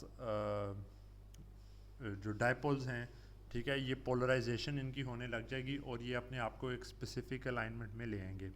अब होता क्या है कि जी इनको ऑर्गेनाइज करके पोलराइज करने के लिए इस मटेरियल को और डीपोलराइज करने के लिए आपको एनर्जी स्पेंड करनी पड़ती है, और वोल्टेज जो है ना वो इंस्टेंटेनियसली आपके पास इस कैपेसिटिव एलिमेंट के क्रॉस चेंज नहीं हो सकती। क्यों नहीं हो सकती? क्योंकि ये जिस पोलराइजेशन के हिसाब से जिस पोजीशन के अंदर है वहाँ से इंस्टेंटेनियसली चेंज, इनको कुछ टाइम लगेगा। तो इसी वजह से आपके पास वोल्टेज जो है ना वो इंस्टेंटेनियसली एक कैपेसिटर के क्रॉस चेंज नहीं हो सकती, और जो इंडक्टर के क्रॉस जो है ना आपके पास करंट इंस्टेंटेनियसली चेंज नहीं हो सकता। तो जितने ज़्यादा आप एक तरह की एनर्जी इसके क्रॉस स्टोर करवा रहे हैं उतनी ही ज़्यादा पोलराइजेशन इसके क्रॉस होगी। वोल्टेज इसने स्टोर कर ली, उसको नहीं इजीली चेंज होने दे रहा। उसके बाद जब आप इसके डिस्चार्ज करेंगे कैपेसिटर को तो डीपोलराइजेशन होगी आपके पास, और उसकी वजह से जो है ना यहाँ पर से चार्जेस वगैरह जो है ना ये आपके पास जो है वोल्टेज जो है वो ड्रॉप करने लग जाएगी जब पोलराइजेशन आप जो है इसकी कम करेंगे, रिड्यूस करेंगे। अच्छा जी, इसी तरीके से अभी जो एक और कॉन्सेप्ट है जो कि डिवाइस लेवल स्टडी करने के अंदर हमने यूटिलाइज़ करना है और आपको जो है ये रिवाइज़ करवाया जा रहा है, तो वो कॉन्सेप्ट है कि जी सिलिकॉन के अंदर किस तरीके से डोपिंग लेवल्स और इस तरह की चीज़ें कैसे होती हैं और किस तरह से हमारे पास पीएन जंक्शन जो है वो ऑपरेट करता है। तो हमारे पास जो सिलिकॉन का एटम है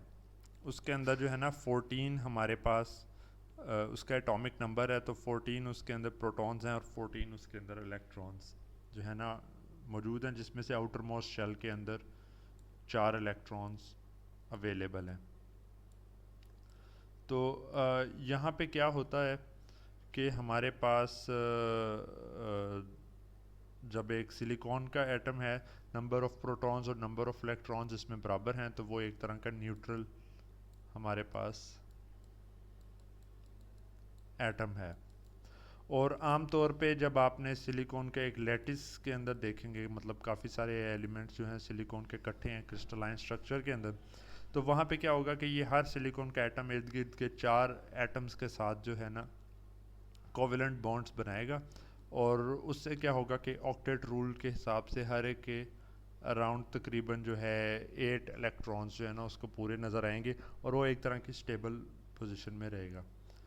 तो अब होता क्या है कि जी जो इस तरह से आपके पास सिलिकॉन लैटिस है, प्योर सिलिकॉन लैटिस जो है, वहाँ पे कोई फ्री चार्ज कैरियर आपके पास अवेलेबल नहीं है। ये तमाम के तमाम इलेक्ट्रॉन्स इसके और इर्द गिर्द के जितने भी एटम्स हैं वो आपस में बाउंड होते हैं थ्रू कोवेलेंट बॉन्ड्स, और अगर आप कोई इलेक्ट्रिक फील्ड अप्लाई करेंगे तो कोई फ्री चार्ज कैरियर नहीं मिलता आपको, और कुछ ना कुछ वो लैटिस की जो है नॉन आइडियलिटीज़ या डैमेजेस की वजह से पॉसिबल है कि कुछ ना कुछ जो है वो करंट फ्लो करे, वरना आपके पास कोई भी करंट जो है यहाँ से फ्लो नहीं करेगा। तो अब किया क्या जाता है कि अगर ना बहुत ही माइन्यूट क्वांटिटी के अंदर आप जो है एक अगर जो है ना एंटीमनी का एटम लेते हैं, एंटीमनी के अंदर आपके पास जो है ना उसका एटॉमिक नंबर 51 है, जिसका मतलब है 51 प्रोटॉन्स हैं और 51 उसके इर्द गिर्द इलेक्ट्रॉन्स हैं, जिसमें से आउटर मोस्ट शेल के अंदर आपके पास 5 हैं।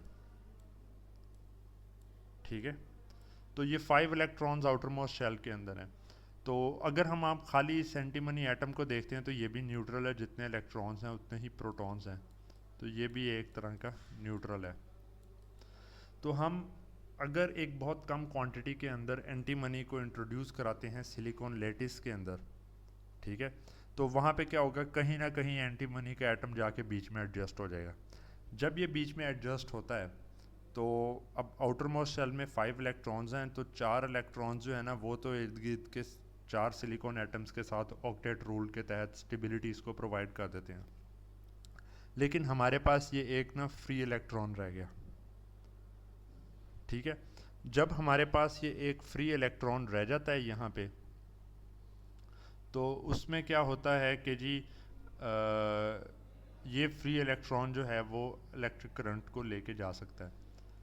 क्योंकि ये एक चार्ज कैरियर है। तो चार्ज कैरियर अगर इलेक्ट्रिक फील्ड आएगी तो ये मूव कर सकता है, फ्रीली मूव किया जा सकता है। लेकिन अच्छा, अब यहाँ पे इम्पोर्टेंट एक चीज़ क्या है याद रखने की। लेट से ये आपके पास जो मैक्रो सिस्टम पूरा बना हुआ है, क्या इसके ऊपर पॉजिटिव चार्ज है, नेगेटिव चार्ज है, या ये न्यूट्रल है, ठीक है, या ये न्यूट्रल है। तो अगर हम इसको, हमने न्यूट्रलिटी या वो चीज़ें चेक करनी है, तो हम देखेंगे कि इसमें टोटल सिस्टम के अंदर नंबर ऑफ़ इलेक्ट्रॉन्स और प्रोटॉन्स कितने हैं। तो हमें पता चला कि जी यहाँ पे बेशक एक फ्री इलेक्ट्रॉन अवेलेबल है, लेकिन ये फ्री इलेक्ट्रॉन ये इसी एंटीमनी के जो 51 इलेक्ट्रॉन्स में से है, और इसके अंदर जो है 51 प्रोटॉन्स हैं। तो मैक्रो लेवल पे देखें तो हमारे पास ये अभी भी चार्ज न्यूट्रल है, ठीक है। ये उसी तरह जैसे मेटल्स के केस में फ्री इलेक्ट्रॉन्स आपके पास हैं, लेकिन उसके बावजूद उस पर कोई चार्ज नहीं है, ठीक है। तो इसी तरीके से यहाँ पे भी आपके पास ये चार्ज न्यूट्रल है। पर अगर आप यहाँ पर से ये फ्री इलेक्ट्रॉन, लेट से कोई इलेक्ट्रिक फील्ड अप्लाई करते हैं जिसकी वजह से ये फ्री इलेक्ट्रॉन यहाँ से दूर मूव कर जाता है, तो अब इस पोर्शन के ऊपर हमारे पास क्या नेट चार्ज होगा। तो हमने एक्सटर्नली जो थे नंबर ऑफ़ इलेक्ट्रॉन्स जो है ना उनको रिड्यूस कर दिया, जबकि न्यूक्लियस के अंदर नंबर ऑफ़ प्रोटॉन्स 51 ही मौजूद हैं। तो नेट हमारे पास पॉजिटिव चार्ज आ जाएगा, ठीक है। तो ये जो प्रोसेस है एंटीमनी के साथ डॉप करने का, इसको डॉपिंग कहते हैं, तो वो हमारे पास एन टाइप डॉपिंग है। और एन टाइप डॉपिंग करने के बाद हमारे पास न्यूट्रल ही रहता है, डोपिंग करने से न्यूट्रलिटी चेंज नहीं होती। लेकिन अगर आप उसके फ्री इलेक्ट्रॉन को किसी वजह से मूव कर देते हैं, उससे दूर भेज देते हैं, तो नेट आपके पास पॉजिटिव चार्ज आ जाएगा। इसी तरीके से हमारे पास जो सेकंड सिनेरियो है वो ये है कि अगर हम सिलिकॉन के इस तरह के केस के अंदर अगर हम बोरॉन के एटम से डोपिंग करें, और ये इतनी ज़्यादा क्वांटिटी के अंदर ये इंट्रोड्यूस नहीं कराने होते, आपने एक इंट्रोड्यूस कराना होता है 1 लाख या जो है 1 लाख 10 लाख एटम आपके पास सिलिकॉन के होते हैं, और एक एटम आपके पास लेट से एंटीमनी का होता है। दूसरे केस में यहाँ पे क्या होगा, आपके पास इसी तरीके से जी लाख के करीब सिलिकॉन के एटम है, और एक आपने बोरॉन का एटम जो है ना यहाँ पे इंट्रोड्यूस करवा दिया। अच्छा, अब इस केस में क्या होगा कि बोरॉन जो है उसका 5 एटॉमिक नंबर है, 5 इसके अंदर प्रोटॉन्स हैं, और आउटर मोस्ट शेल में 5 इलेक्ट्रॉन्स हैं, ठीक है। टोटल 5 इलेक्ट्रॉन्स है, आउटर मोस्ट शेल के अंदर 3 इलेक्ट्रॉन्स हैं। तो अब जब ये 3 इलेक्ट्रॉन्स वाला यहाँ पे आएगा, तो आपके पास 3 इर्द गिर्द के जो है ना सिलिकॉन एटम्स, उनके साथ तो ये बना लेगा अपना कोवलेंट बॉन्ड्स के थ्रू जो है ना जंक्शन, इसका जो है कोवलेंट बॉन्ड्स के थ्रू ना उनके साथ इंटरेक्शन इसका हो जाएगा, बॉन्ड्स बन जाएंगे। लेकिन जो चौथा है ना, चौथे सिलिकॉन के साथ ये नहीं बना सकेगा, क्योंकि एक इलेक्ट्रॉन उस चीज़ के लिए चाहिए। अगर एक इलेक्ट्रॉन कहीं से मिलता है, यहाँ पे आता है, तो सिलिकॉन और ये आपस में जो है एक और कोवलेंट बॉन्ड बना के जो है ना फुल स्टेबिलिटी जो है वो अचीव कर लेंगे। तो अब मेरा आपसे यहाँ पे जो क्वेश्चन है वो ये है कि क्या इस केस के अंदर हमारे पास नेट चार्ज इस सिस्टम के अंदर क्या होगा, क्या ये पॉजिटिव है, नेगेटिव है, या न्यूट्रल है। तो जिस तरह पहले था, ठीक है, कि हमारे पास नेट न्यूट्रल ही था, क्योंकि बोरॉन के आउटर मोस्ट और इनर मोस्ट के जो के अंदर जो नंबर ऑफ़ इलेक्ट्रॉन्स और नंबर ऑफ़ प्रोटॉन्स हैं वो बराबर हैं, तो यहाँ पे भी बराबर हैं, तो ये न्यूट्रल होगा। और अगर लेकिन कहीं से हम एक इलेक्ट्रॉन ला के इधर फिट कर देते हैं, ये जो वैकेंसी ऑफ इलेक्ट्रॉन है उसकी जगह पे एक कोई इलेक्ट्रॉन आ जाता है, तो ये स्टेबिलिटी के ऊपर अपने आ गया। तो अब हमारे पास पी टाइप डोप्ड जो एलिमेंट है वहाँ पे चार्ज नेगेटिव आ जाएगा, क्योंकि एक इलेक्ट्रॉन नेट सिस्टम के अंदर ऐड हो गया। तो इस चीज़ से हमें पता चला कि जी जो एन टाइप डोपिंग है, न्यूट्रलिटी जो है एटम्स की, उसको अफेक्ट नहीं करती, लेकिन फ्री चार्ज कैरियर्स वहाँ पे अवेलेबल रहते हैं। अगर आप उनको मूव अवे करेंगे तो पॉजिटिव चार्ज आ जाएगा। और जो बोरॉन के साथ पी टाइप डोपिंग आप करते हैं, न्यूट्रलिटी को अफेक्ट नहीं करता, लेकिन अगर वहाँ पे एक इलेक्ट्रॉन को जो है होस्ट करने की उसकी एबिलिटी होती है, इलेक्ट्रॉन आएगा तो वो नेगेटिवली चार्ज हो जाएगा। तो अब होता क्या है कि लेट से कोई एक आध इलेक्ट्रॉन आपने कहीं से इंट्रोड्यूस कराया, डिफरेंट आपके पास पी टाइप डोपिंग लेवल है, तो क्या होगा कि जी एक इलेक्ट्रॉन वो इधर आएगा, उसके बाद यहाँ से अगली जगह पे मूव करेगा, फिर वहाँ से अगली जगह पे मूव करेगा। तो हमें नेट ऐसे नज़र आएगा कि जैसे जो है ना होल यहाँ पे था और पिछली जगह पे नहीं है, तो होल जो है ना जैसे ऑपोजिट डायरेक्शन में मूव कर रहा है।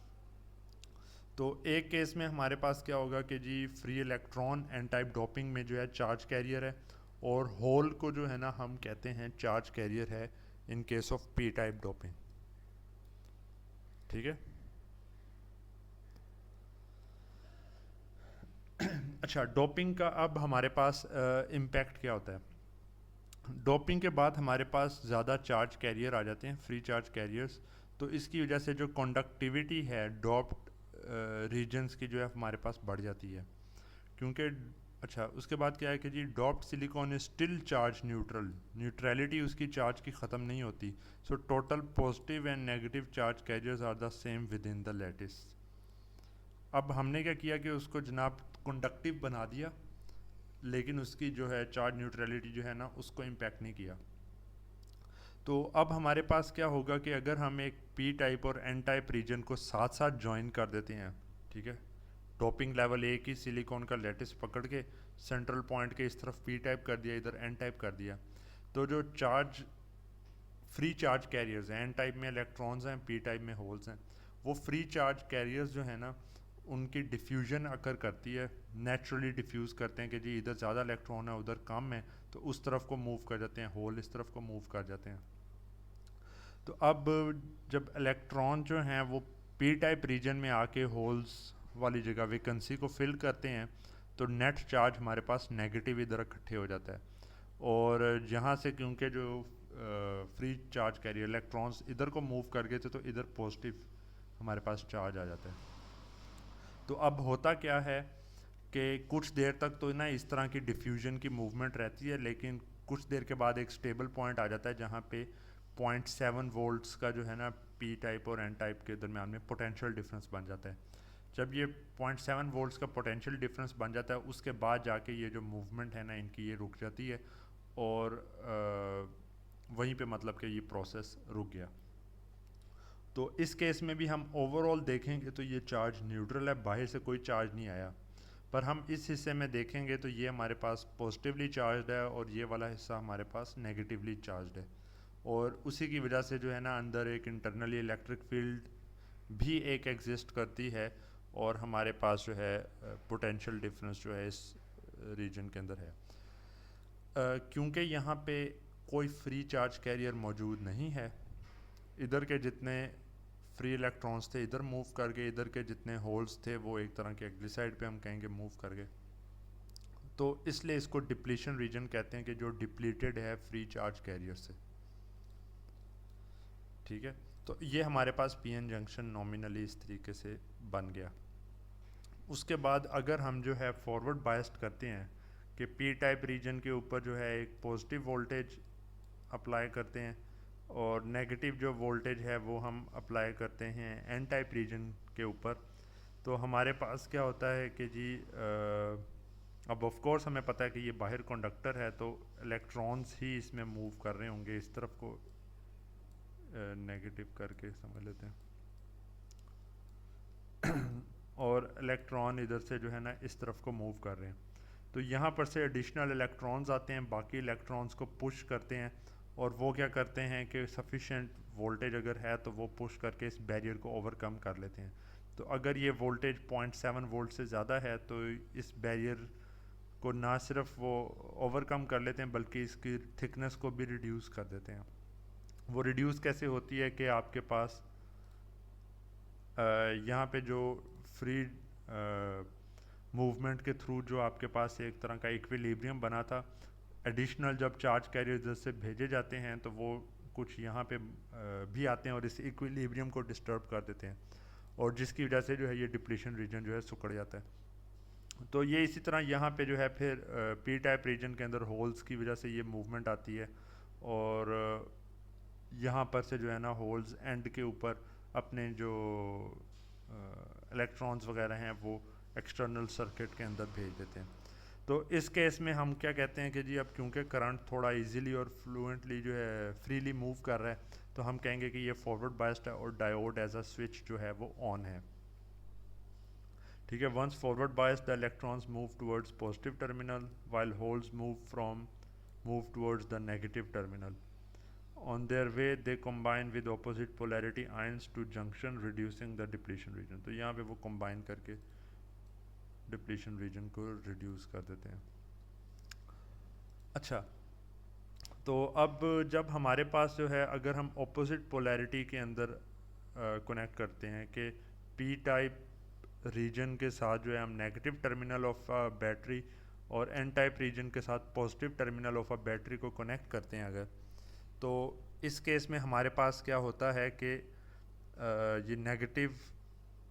जो टर्मिनल है बैटरी का वो क्या करता है, तमाम होल्स को जो है ना अपनी तरफ को अट्रैक्ट करता है, क्योंकि होल्स के अंदर जो है इलेक्ट्रॉन्स को जो है बेसिकली आप यूँ समझ लें कि जो यहाँ पे जो इलेक्ट्रॉन्स थे ना वो इसकी तरफ एक तरह से ना पुश अवे हो जाते हैं, ये इसको देखने के बाद ना वो अगली साइड पे मूव कर जाते हैं। कि ये आपके पास नेगेटिव टर्मिनल है ना, तो उसकी वजह से क्या होता है कि ये इलेक्ट्रॉन्स जो इधर हैं वो अगली तरफ को पुश होते हैं, यहाँ से तो आगे मूव होते रहते हैं, लेकिन डिप्लीशन रीजन के पास से जो वंस स्टेबल पॉइंट था तो इतने हिस्से के भी पुश होके अगली साइड पे चले गए, और यहाँ पे जो आपके पास इतने हिस्से के अंदर जो पॉजिटिव जो फ्री चार्ज कैरियर्स थे वो पॉजिटिव टर्मिनल की तरफ से अट्रैक्ट हो जाते हैं। तो ओवरऑल क्या होता है कि ये डिप्लीशन रीजन आपके पास फैल जाता है। जितनी ज़्यादा वोल्टेज आप अप्लाई करेंगे रिवर्स बायस में, उतना ही ज़्यादा ये डिप्लीशन रीजन जो है वो आपके पास फैलता रहेगा। ठीक है, तो जब हम फिर और इसमें क्या होगा कि हमारे पास जैसे ही ये चार्ज कैरियर्स एक दफ़ा मूव कर जाते हैं तो एडिशनल कोई करंट यहाँ से फ्लो नहीं होगा और एक स्टेबल पॉइंट आ जाएगा। तो इसलिए हम कहते हैं कि अगर रिवर्स बायस्ड करेंगे तो डायोड जो है वो हमारे पास ओपन सर्किट है। अब ये लास्ट आर्गूमेंट्स और उसके बाद मैं जो है ये लेक्चर स्लाइड्स फिनिश करता हूँ। अच्छा, एक एडिशनल बेसिक मैथ्स से रिलेटेड या सिग्नल से रिलेटेड ही चीज़ है कि आपने अगर कोई भी आपके पास एक पीरियोडिक सिग्नल अवेलेबल हो तो आप उस पीरियोडिक सिग्नल की एवरेज वैल्यू निकाल सकते हैं। उस पीरियोडिक सिग्नल की एवरेज वैल्यू निकालने का क्या तरीका है कि जो भी आपके पास फंक्शन आ रहा है, ठीक है, पीरियोडिक, आप देखेंगे कि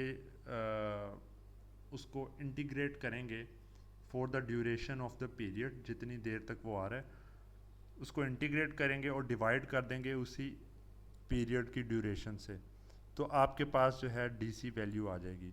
इसको दूसरे अल्फाज में देखें तो हम क्या कर रहे हैं कि जो भी फंक्शन आ रहा है उसका एरिया ले रहे हैं विद रिस्पेक्ट टू टाइम और फिर उसको डिवाइड कर रहे हैं टोटल टाइम ड्यूरेशन से, ठीक है, जिसके ऊपर एरिया ले रहे थे, तो वहाँ पे हमारे पास डीसी वैल्यू आ जाएगी। तो ये बेसिकली हम ना काफ़ी आगे यूज़ करेंगे डीसी वैल्यू सिग्नल्स के निकालने के लिए। उसके बाद आरएमएस वैल्यू जब आपने निकालनी है तो उसके लिए क्या है कि जो जेनेरिक मेथड है वो यही है कि जो आपके पास function V S of T, ठीक है, एग्जिस्ट करता है, तो आरएमएस के लिए आप सबसे पहले क्या करेंगे, सबसे पहले आप जो भी सिग्नल है उसका स्क्वायर लेंगे, उसके बाद आप उसका मीन लेंगे। मीन लेने का मतलब है जैसे एवरेज ले रहे हैं, तो एवरेज के केस में वही 0 से t तक इंटीग्रेट किया और 1/t से आपने उस इंटीग्रेट किए हुए पोर्शन को डिवाइड कर दिया, मीन हो गया, और एंड पे आपने उसका रूट ले लिया। तो जब आप ये सब कुछ कर लेते हैं तो रूट मीन स्क्वायर आपके पास आ गया। तो ये जो एक हमने डील किया था इस किस्म के सिग्नल के साथ, तो उसका जब हम आरएमएस उसकी लेते हैं, ठीक है, तो हमें पता चलता है ये पूरा उसको इंटीग्रेट कर रहे हैं दो पोर्शंस में, यहाँ से यहाँ तक एक फंक्शन है और इधर से आगे जो है डिसकंटिन्यूस एक तरह का ये फंक्शन है, फंक्शन की वैल्यू चेंज हो जाती है। तो दोनों केसेस के अंदर जब हम इंटीग्रेट करके आंसर तक पहुँचते हैं तो √d टाइम्स v इन हमारे पास जो है ना हमारे पास आ जाता है RMS वैल्यू। तो इस तरीके से जो है ना ये हमने आगे जाके ना मुख्तलिफ़ किस्म के जो सिग्नल्स होंगे उनकी मीन वैल्यू या DC वैल्यू या RMS वैल्यू को हमने लेना होगा। तो ये जितने इस तरह की ना ये बेसिक चीज़ें थी जो कि आगे जाके यूटिलाइज़ होनी है। तो वहाँ पे मैंने अब थोड़े से एडवांस्ड लेवल के ऊपर क्योंकि चीज़ों की बात करनी है, तो मुझे था कि ये जितने बेसिक कॉन्सेप्ट्स हैं ना ये पहले एक जगह पे मैंने इकट्ठे कर दिए हैं, तो इनको आप देख लें, कोई क्वेश्चन होगा तो वो आप पूछ सकते हैं। तो इसके बाद जो नेक्स्ट लेक्चर होगा ये जब यूनिवर्सिटी दोबारा रिज्यूम होगी आफ्टर विंटर हॉलीडेज़, तो उसके अंदर हम इसके आगे जो एक्चुअल डिवाइसेस सेमीकंडक्टर की जो हैं डिफरेंट, उनको हम स्टडी करेंगे। तो जो क्वेश्चन आपके हैं वो आप लोग यहाँ पे पूछ सकते हैं।